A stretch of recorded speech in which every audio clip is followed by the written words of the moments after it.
Hey guys, sorry if there's any stream interruptions right now, but I am live while I wait for my mom to show up to go shopping, do a little shopping that she needs for tomorrow and for the house, food items and stuff.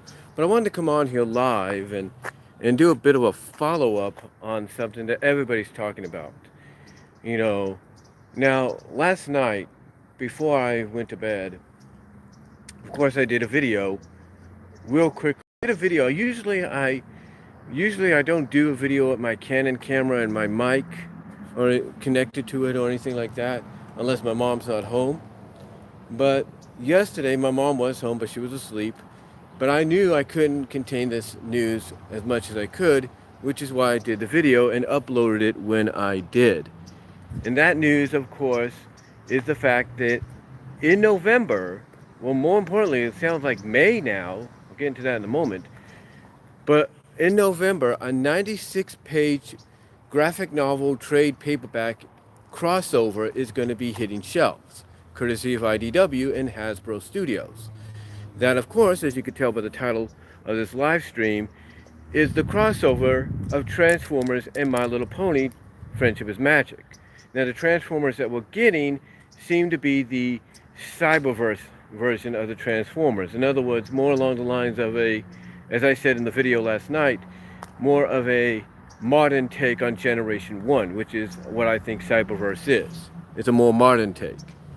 But anyway, we got more information today and even a new cover, new variant cover featuring RC and Rarity. So it kind of shows you that basically 4 of the main characters involved in this will be Twilight Sparkle, Optimus Prime, RC, and Rarity are going to be 4 of the main focuses when it comes to the story. Now, we did get some more information, and I'm sure Rodimus Primal has talked about this in his video, which I will watch in a little while as well. But the information that we have gotten is this. The information we got is this. The fact that, I said earlier that May may be the month we get the story, because apparently in May, unless I'm reading this wrong, they're going to be dropping an issue every week. So every week in May, you're going to get a new issue of this 4-part crossover. Each issue I would consider features one of the team-ups that's going to connect with the story. I mean, basically in the synopsis that Equestria Daily provided, you're going to get team-ups all the way around. You're going to have, RC Rarity, Twilight Spike. You're going to have, Grimlock and, you're going to get RC Rarity. You're going to get Twilight and Optimus, I should say. You're going to get Spike and Grimlock. I think you're going to get Rainbow Dash, and I think she's teaming up with somebody as well. I can't think of who it is right now. Oh, Windblade. I think Rainbow Dash is with Windblade. You got Fluttershy with Gouge, I think, and Soundwave or something like that. So you got, and you got Pinkie Pie with some characters, some other Autobots and involved in that. So you got basically each of the main 6 is going to be involved in something. And I think you're going to have maybe 2 of the main 6 involved together with a couple of the Transformer characters. But yeah, this is a big deal. This is a very big deal. Now, some people are wondering, why out of all the crossovers, why go in this direction? Why go with this? And I think it's just the fact that the people at IDW, the creative team behind this, because believe it or not, they have 3 writers and 5 illustrators. 5 illustrators, drawers, colorists, and 3 different writers. Or something like that. 3 different writing teams, 5 illustrating teams, or something like that. So you're gonna have different artistic styles throughout the story, and you're gonna have dialogue a little bit similar, identical, maybe a bit different, depending on the writing, depending on the head writer of that story. But, some people, like Rodimus Primal said at the beginning of his video, are scratching their heads about this. They're wondering why this of all crossovers. And again, this is a crossover that, believe it or not, fans have been wanting to see ever since Friendship is Magic became the phenomenon that it is. Because they basically see the same thing a lot of us see. They see the same thing a lot of us see, and that is the fact that Friendship is Magic, My Little Pony, and Transformers are pop culture phenomenons. Transformers Generation 1 paved the way for the various Transformers that we got later on. Some successful, some not so. But still, it paved the way for it to be a pop culture phenomenon, and nothing from a show about sentient robot beings from another planet, no other show or franchise has touched it ever since, has ever reached that same level that Transformers did. No, they've never have. They never have touched that level of popularity. You know, and when people look at Friendship is Magic, they look at a show that's identical to that. They look at a show that's identical to that from the fact that even though it lasted longer season-wise in animation form, for almost 10 years and everything, the fact is people see the same kind of pop culture impact it's had. Just like Transformers. So it's only natural that sooner or later you were going to have to cross these two properties of Hasbro over. And that's what they've done. They've crossed both of these properties finally over. What's funny, as I mentioned last night in the video, Linkara brings up the fact that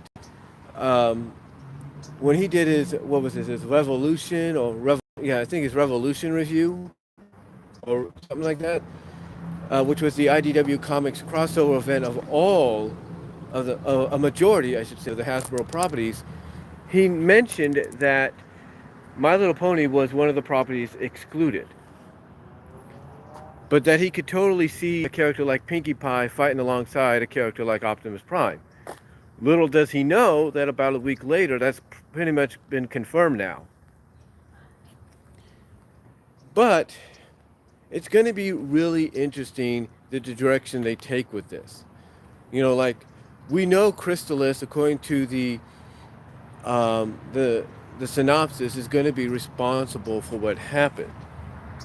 We know she's going to be the one that's responsible for this crossover happening, for the Autobots and the Decepticons arriving in Equestria. We know that. We don't know what her fate's going to be, but we know that. We know that that's going to happen. We know that she's going to be responsible for this. What happens in the but what happens as an end result is, like the aftermath and all that is going to be it's going to be up in the air. It's like, again, we don't know what's going to happen with Chrysalis, what her fate's going to be, if she's going to team up with the Decepticons, what other villains are going to probably team up with the Decepticons as a result. We don't know. But it's going to be really intriguing. It's going to be really fun to open the pages of each of those comics, possibly in May individually and in November collectively, and see what we're going to get.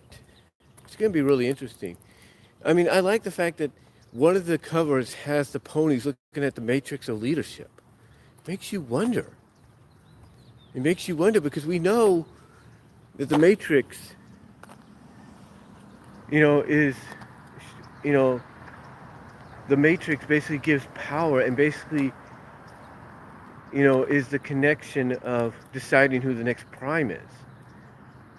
You gotta wonder if it's gonna have a connection of knowing Twilight as being the leader she's meant to be for Equestria. It's really interesting. It's really interesting, but the fact that you're gonna get all these different team ups in this movie, in this crossover, with the Autobots and the main seven, if you will. It's I think it's going to be fun. I think it's going to be a fun read for a lot of us. And here's the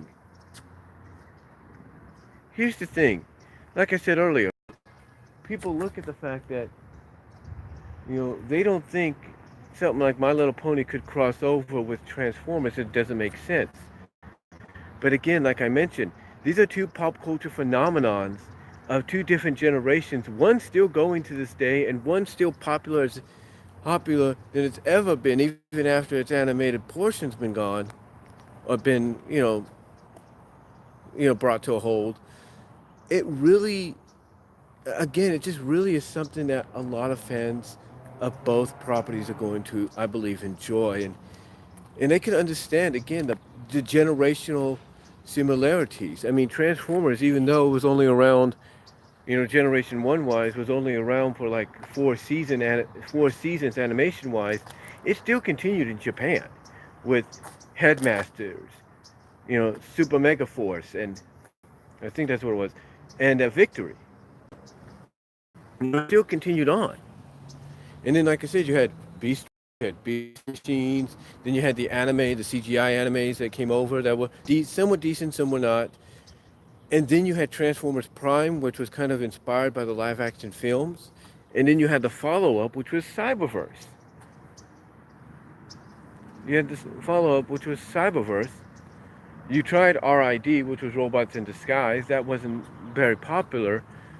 But then you had, like I said, you had Cyberverse. Now, I'm not saying Robots in Disguise, if you're a fan of that, wasn't good. It's just I don't think it had the impact that Cyberverse, I think, is having. Or at least that lineup is. Because again, to me, Cyberverse is just a modern take on Generation 1. I really do. And what's crazy about this is everybody talks about how the comics are more freelance. Like the creative team is allowed to the creative team is allowed to be more lenient in what they write and what they decide, like what direction they decide to go in. So to me, it's going to be really interesting what we get in the end here. It really is. It's going to be really interesting what we get in the end, because you could get, I think I believe that you can get as mature, maybe as dark as you can get when you're crossing over these two kind of properties. You can get as mature and as dark as you can get when, like I say, when it comes to crossing over these two properties, to see basically how far you can go, to see how, you know, what depths, like what, like basically to me, what I'm trying to say is I think this is going to be a test of what they're going to be able to do from a maturity standpoint, grown up standpoint. At times, the friendship is magic, involving it in a crossover with a franchise like Transformers. It's going to be really interesting. Again, I think what it's going to do is it's going to allow the writers, because like I said, a lot of people have mentioned, and it's true. Comic books allow the writers, the creative team, to have a little bit more leeway. So we're going to see how much more freedom they're going to get when it comes to doing this story. It's going to be really interesting, and you got to wonder whether or not it's going to tie into the season 10 comic of Friendship is Magic in any shape, form, or fashion, or even tie into any of the main Transformer comics by IDW. Makes you wonder, makes you think exactly whether or not it will tie in, or if it's just going to be its own thing in the end. But I'm looking forward to it. I mean, everybody always wrote fan fiction on it, always thought about theories and possibilities. The fact that rumor has gone around that Hasbro wants to create their own cinematic universe. Well, guess what? If this is the stepping stone for it in comic book form, there you go. And one can only imagine that if this becomes a massive hit for Hasbro and for IDW in general, as well as becomes a massive hit amongst both fan bases, maybe people that are fans of both, franchises, you can only wonder if perhaps IDW might even convince an animation studio, like let's say Toon Boom Harmony or something like that, to come out and maybe animate or DHX or Boulder Media to come out and animate maybe an animated movie adaptation of this crossover. Imagine that. Imagine this becomes a success, and then the next thing you hear down the line is there's going to be an animated movie adaptation of it. Imagine that. And this opens the door. This opens the door now to possibly having MLP crossover with G.I. Joe, MLP crossover with Mask, Micronauts, ROM. Heck, even if you want to throw it in there, and this was another property that was excluded, I was surprised, Inhumanoids. There you go. So it's going to be really intriguing and really interesting.